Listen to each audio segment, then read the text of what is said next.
حدیث غسل کے طریقہ اور اس کی احتیاط کے حوالے سے حدیث نمبر 1 صحیح بخاری اور مسلم کی متفق علیہ حدیث ہے. سیدہ عائشہ رضی اللہ تعالیٰ عنہ کا بیان ہے. اب یہ حدیثیں امہات المومنین رضی اللہ عنہن نے ہی روایت کی ہیں. سیدہ عائشہ کہتی ہیں کہ نبی صلی اللہ علیہ وسلم جب بھی غسل جنابت فرمایا کرتے تھے، جب جنبی ہوتے تھے غسل جنابت فرمایا کرتے تھے تو برتن سے اپنے ہاتھوں پر پانی کو انڈیلتے تھے. جو میں نے پچھلی دفعہ مستعمل پانی کا مسئلہ بتایا تھا کہ ڈائریکٹ پانی کو ہاتھ لگائیں گے پانی مستعمل ہو جائے گا، اس سے غسل نہیں ہو سکتا نہ وضو. پہلے ہاتھوں پر پانی انڈیلنا ہے مگا ڈال کر یا کسی طریقے. یہ آج کے دور کا مسئلہ نہیں ہے، آج تو ٹوٹی ہے، اب الحمدللہ یہ مسئلہ نہیں رہا. لیکن اگر ٹب یا بالٹی سے نہائیں گے تو پہلے اپنے ہاتھ دھونے ضروری ہیں جن کو آپ نے بیچ میں داخل کرنا ہے. تو پہلے آپ صلی اللہ علیہ وسلم اپنے مبارک ہاتھوں کو دھوتے، اس کے بعد آپ صلی اللہ علیہ وسلم اپنے دائیں ہاتھ سے بائیں ہاتھ پر پانی ڈال کر اپنی شرمگاہ کو دھوتے. اس کے بعد آپ صلی اللہ علیہ وسلم نماز کا سا وضو فرماتے اور پھر آپ صلی اللہ علیہ وسلم اپنی مبارک انگلیاں اپنے بالوں میں داخل کر کے 3 بار خلال کر کے اپنے سر پر پانی ڈال کے پورے جسم مبارک کو دھو لیا کرتے. یہ سیدہ عائشہ نے روایت کیا ہے غسل کا طریقہ صحیح بخاری اور صحیح مسلم میں.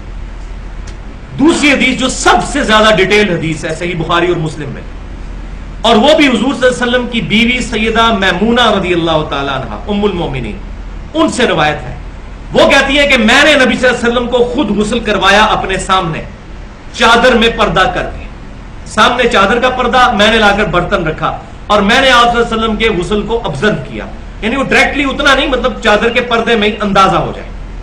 تو کہتی ہیں کہ میں نے دیکھا کہ نبی صلی اللہ علیہ وسلم نے پہلے اپنے دونوں ہاتھوں کو دھویا، اس کے بعد آپ صلی اللہ علیہ وسلم نے 3 دفعہ کلی فرمائی اور ناک میں پانی چڑھایا.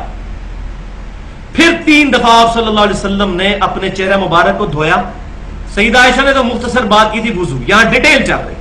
پھر 3 دفعہ دونوں بازوؤں کو دھویا کونیوں سمیت. پھر آپ صلی اللہ علیہ وسلم نے، اچھا اس میں ایک بات سکپ ہوگی مجھ سے کہ یہ ہاتھ پہ پانی اڈیلنے کے بعد آپ صلی اللہ علیہ وسلم نے اپنا مبارک ہاتھ زمین پر رگڑا، مٹی لگا کر اپنی شرمگاہ کو دھویا تاکہ وہاں پر جو منی وغیرہ لگی ہو وہ دھل جائے.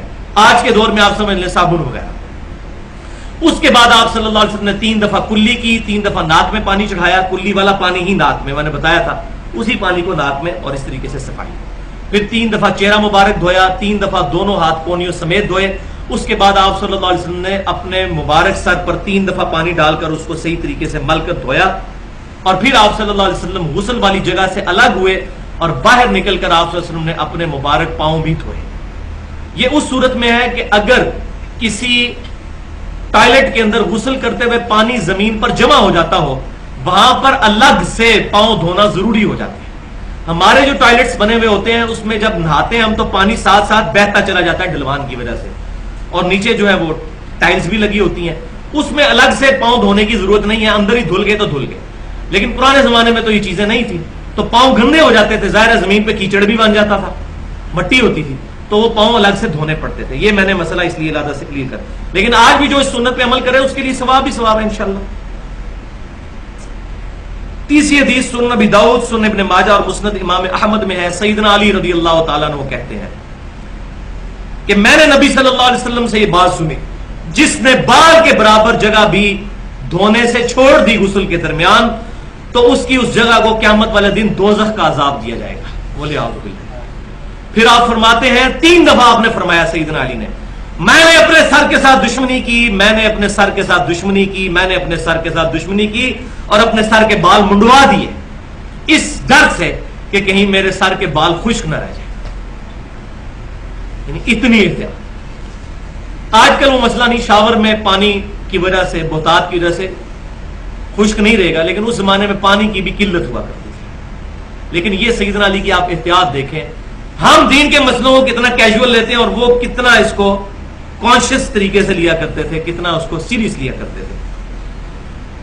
تو اس سے یہ بات بھی پتہ چلی کہ یہ جو ہمارے تبلیغی جماعت کے بھائی ہیں جن کو ہمارے وہ بریلوی بھائی کہہ دیتے ہیں، یہ خارجی ہیں، یہ سر منڈاتے ہیں.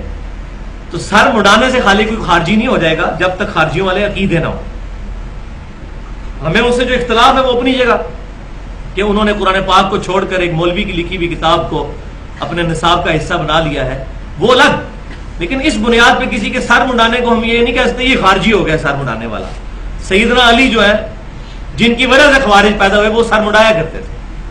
تو سر مڈانا جو ہے یہ صحابہ کرام سے ثابت ہے. لیکن بہتر یہی ہے کہ سر پہ بال رکھے جائیں جیسے نبی صلی اللہ علیہ وسلم کے بال مبارک تھے, کبھی آدھے کانوں تک. اور یہ مسئلہ نمبر 32 جو ہے وہ کرٹیکل ترین گفتگو ہے 50 منٹ کی, مسلمان مردوں اور عورتوں کے بالوں کے احکام. اہل سنت پاک.com پہ میں نے ڈیٹیل کے ساتھ بیان کیا. چوتھی حدیث صحیح مسلم میں ام سلمہ رضی اللہ تعالیٰ عنہ کہتی ہیں ام المومنین کہ میں نے نبی صلی اللہ علیہ وسلم سے ریکویسٹ کی کہ یا رسول اللہ صلی اللہ علیہ وسلم میرے سر کے بال بہت زیادہ ہیں اور میں ان کو جو ہے وہ گوند کے رکھتی ہوں, تو میں جب غسل جنابت کیا کروں تو کیا اپنے سر کے سارے بال کھولا کروں غسل کرنے کے لیے؟ تو آپ صلی اللہ علیہ وسلم نے فرمایا نہیں, تمہیں سر پر 3 دفعہ پانی ڈال لینا کافی ہے, بالوں کے کھولنے کی ضرورت نہیں. تو عورتوں کو غسل جنابت کے لیے سر کے بال کھولنے کی ضرورت نہیں. بلکہ اگلی حدیث صحیح مسلم میں بھی, یہ بھی صحیح مسلم کی, اس سے اگلی بھی صحیح مسلم میں سیدہ عائشہ کو کسی نے بتایا کہ ابن عمر رضی اللہ تعالیٰ عنہما لوگوں کو, عورتوں کو یہ حکم دیتے ہیں کہ وہ اپنے بالوں کا جوڑا اور یہ پراندہ وغیرہ اور یہ گت وغیرہ کھول کے تو بال دھویا کریں. تو سیدہ عائشہ کو بڑا غصہ ہے, انہوں نے کہا ابن عمر ان کو یہ کیوں نہیں کہہ دیتے کہ اپنے سر کے بال ہی منڈا لیں عورتیں؟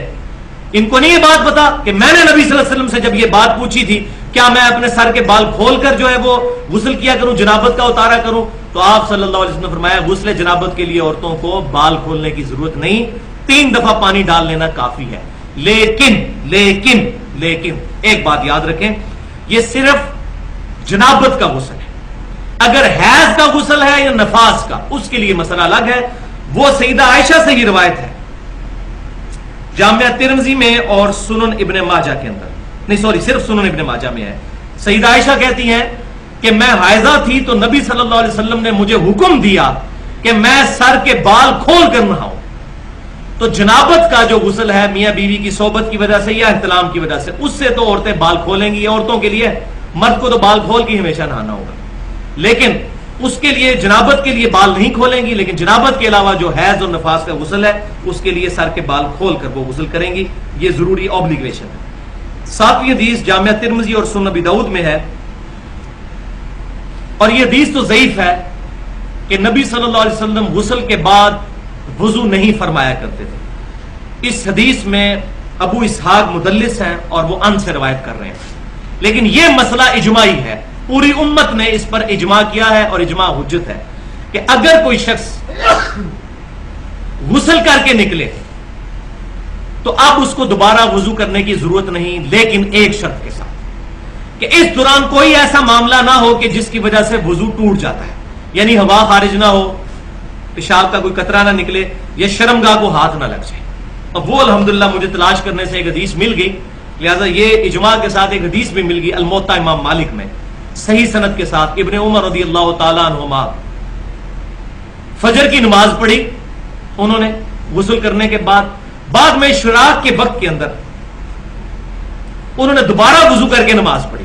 تو ان کے بیٹے سالم بن عبداللہ نے پوچھا عبداللہ بن عمر رضی اللہ تعالیٰ عنہما سے کہ ابا جی میں نے آج آپ کو وہ کام کرتے ہوئے دیکھا جو پہلے نہیں دیکھا, تو آپ نے یہ دوبارہ نماز فجر کی کیوں پڑھی؟ تو انہوں نے کہا کہ مجھ پر غسل فرض ہوا تھا تو میں نے غسل کیا, اس کے بعد نماز پڑھ لی, تو مجھے خیال آیا کہ غسل کے اینڈ پر میرا ہاتھ میری شرمگاہ کو چھو گیا تھا, تو میرا وضو تو ٹوٹ گیا, اس لیے میں نے دوبارہ وضو کر کے فجر کی نماز اشراق کے وقت میں پڑھی ہے.